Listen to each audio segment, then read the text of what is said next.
Hey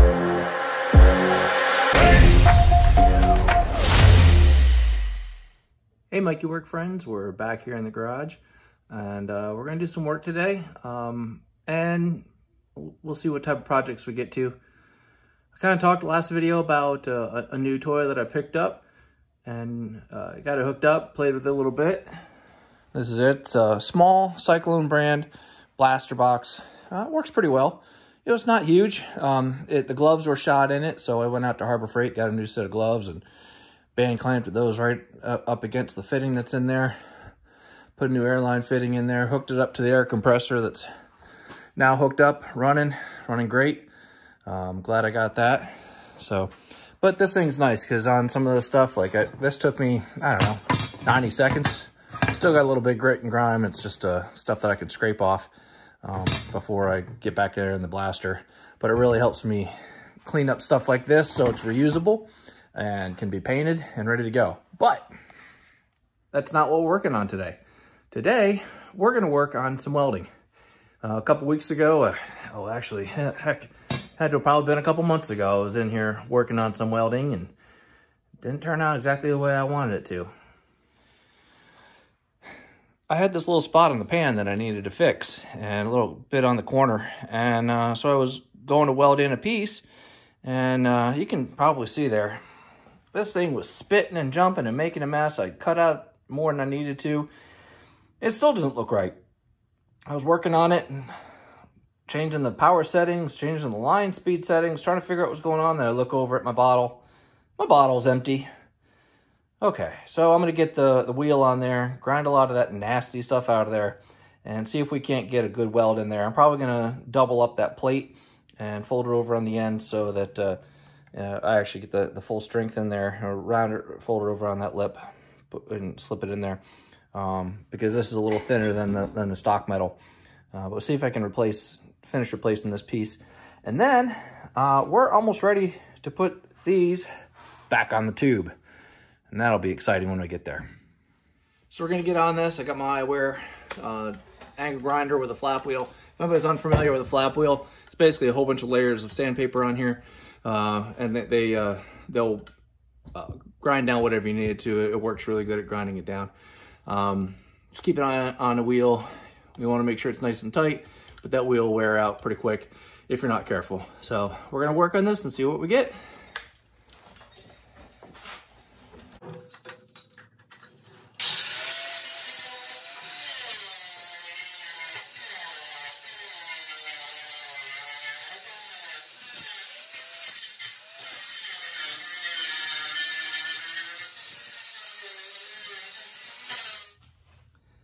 I got in there with a flappy wheel, ground down a lot of the bad stuff. It's still a little bumpy, but I can get in there with a welder and hopefully smooth all that up. So let's see where we can go next. So before we even get started, we want to make sure we set the settings on the welder properly. On the front of the welder, you've got the grounding clamp. I've got that tied over here, right to a clean part of the metal. Power cord. This is a Craftsman welder. I don't know, I've had it for probably close to 20 years now. Voltage selector, so that's basically how powerful your power has come through there.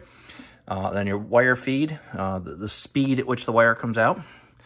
And then beauty is inside here, so you got your spool of wire, nice copper wire. This is not a flux core welder, this is a full MIG welder. So got my gas bottle back there turned on, plenty of gas pressure. So the bottle's showing full pressure and I got it turned down. So it's not gonna have too much air of the argon CO2 mix coming out. But the nice thing is, right in here, it tells me based on, so I got MIG, and I've got my wire, which is a 0.030 wire. So go back over here, 0.030 wire on a C25 mix. I really shouldn't be going for 22 gauge, which is what my metal is. It's kind of thin. 20 gauge, not much of a difference here. 0.006 of a difference. So what I'm going to do is I'm going to keep it on B and 3. So I'll go back over here, B3, okay? And we'll see how this works. All right, so get your wire. It's always helpful to have a pair of side cutters handy. You don't ever wire out too far. All right, so I got my wire out just a little bit. I put a little nozzle gel on there, just mainly so it doesn't burn or get crappy in there. Let's see what we can get here.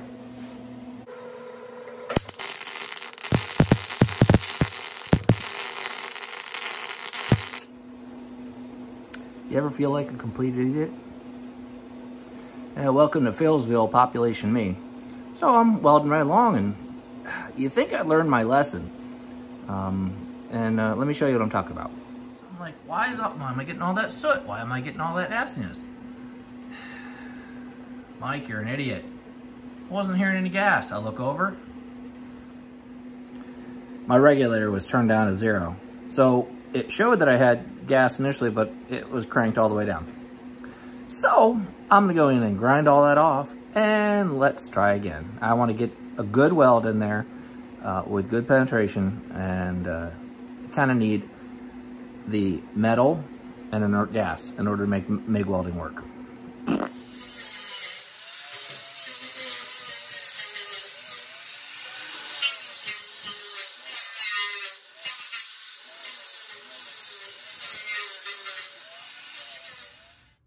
All right, clean it up. Didn't take all the metal off, but let's see. If I just pile metal on metal on metal, maybe it'll work, you know? Just add more power. Well, you know, the nice thing about being in Fails-ville, population me, is I guess I get to be the mayor of Fails-ville. So here we go. Let's try this again. And no problem, try it again. That's part of all of this. Is why would I have a 1960s or 70s, I don't know, something early Beetle, if I wasn't willing to screw it up and try it all over again? Speaking of trying all over again, my wife keeps yelling at me, I gotta look at that camera lens instead of looking over here at you guys. I look at myself. I look over there at the camera lens.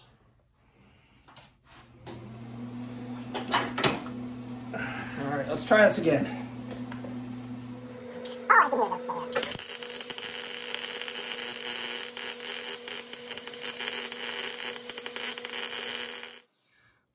It's not a straight line, but it is a whole heck of a lot nicer of a weld. Happens when you have the gas and the power and the wire speed right. Oh, that looks so much nicer. You can teach an old dog new tricks after all. Man, I love screwing up. It just means I get to spend more time in the garage with you guys.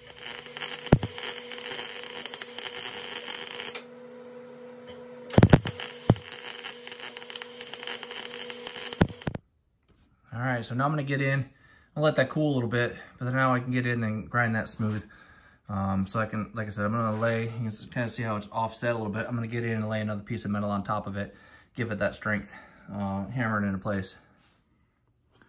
All right, so now I ground that down a little bit. I can get a nice surface that I can work against right up along here, along this edge. I'm gonna take this metal, let's go this edge so you can see it. I'm gonna lay it right in here, and I'm gonna figure out where I need to cut. So just take a Sharpie and mark your line for how far you wanna go. And I'm gonna go a little long down here because it's gonna fold down over the edge. And I don't wanna run short, so I'd rather it run long. I'm gonna mark right down in here. Then I'm gonna take my tin snips and just cut along these lines. And this stuff is sharp, okay? So something else you might notice is I wrote on here what the thickness of the metal is, because it comes with a little tag, but chances are you're gonna wanna use one of these edges, a nice straight edge, and we're gonna get in there. We're gonna use that edge. So I wanna remember what the thickness of my metal is. I wrote it on both sides. And then if that tag ever gets damaged or destroyed, you can always look at it and figure out what the thickness of your metal is. All right, so I got it, and it bent a little bit, but we're gonna reform this, so don't worry about it. Clean up my edge. Kind of close to my line. Cut that off. All right. Now we're gonna take this, and like I said, we want it to fold down. Where's my edge? There we go. We want it to fold down right along the front edge of here, because we're gonna weld it back to this front surface down here that's down that's over here, so we get a nice double thickness piece. And so I want to mark where I want my curve to start. All right, that straight across there, because that's roughly how the curve works. You know, I cut it a little short because I said I wanted to wrap it around that edge, didn't I? I can always push it down to get them together and weld that together. So you want to be able to anvil this stuff and curve it and bend it. You know, the best thing I found if you don't have an anvil is go out to your local rail yard. Chances are they've got some pieces of rail. And if they know you're looking for some, if they don't have any laying around, they'll set some aside for you next time they're replacing some rail. I got this a number of years ago. I forget where I got it, but it is great because it's got these nice curves. It's got some sharp edges. So I can work right along here, just a ball peen hammer, hold it. And I got my mark where my angle is.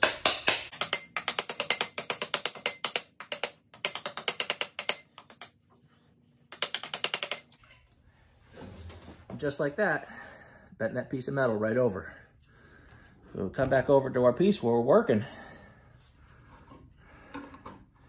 Bingo bongo, it fits right in there. And as I need to, I can kind of work that a little bit, tighten it up. But that's a nice, clean fold. I can tack it, tack, tack, tack, tack, tack, and then tighten all that up. Get that guy out of the way. All right, I can get in here and clean this up. That sticker will burn off, I'm not too worried about it. But I'm gonna go right along this edge, try to weld these pieces together. And it kind of sticks out a little bit here. I can hammer that back in, hammer that tight once I get it tack welded in. And get these welds nice and tight. All right, back to welding. Took my little magnet in here so it holds it at a nice angle, holds it nice and flush. These are nice and easy and nice and cheap. Go out to Harbor Freight, get a couple of them. I got a couple laying around.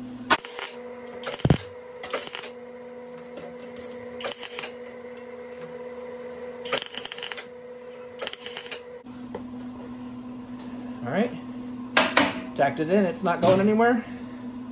Now I can work my way around that edge. This edge kind of folds down. So let's go ahead and do a little tappy tappy. Tap, tap, tap it in.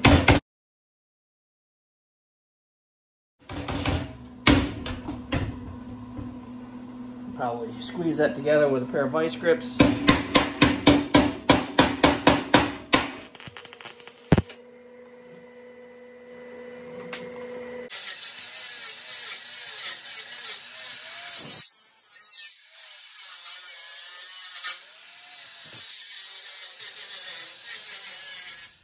And there's that patch panel. Is it perfect? Nah. Am I perfect? Nah.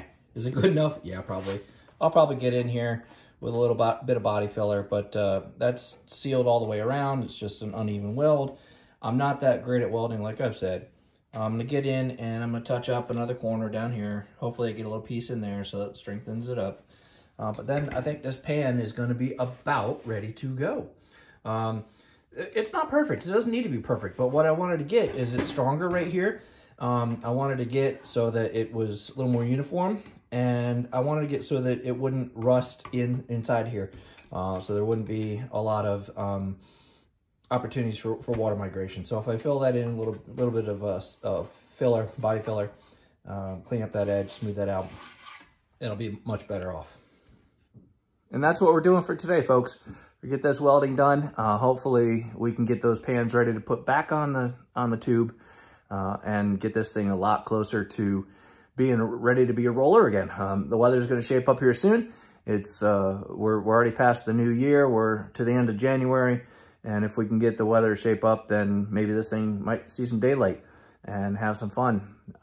It's probably not going to be done this summer, but I'm hopefully going to have a roller so that we can at least take the ugly body down and do some cruising in it, and then take it back apart and finish some more. All right. Thanks, folks. Like, comment, subscribe, tell your friends about us, and I look forward to seeing you next time. Hopefully, maybe we'll have some fun with that blaster back there. All right. See you guys next time. Bye.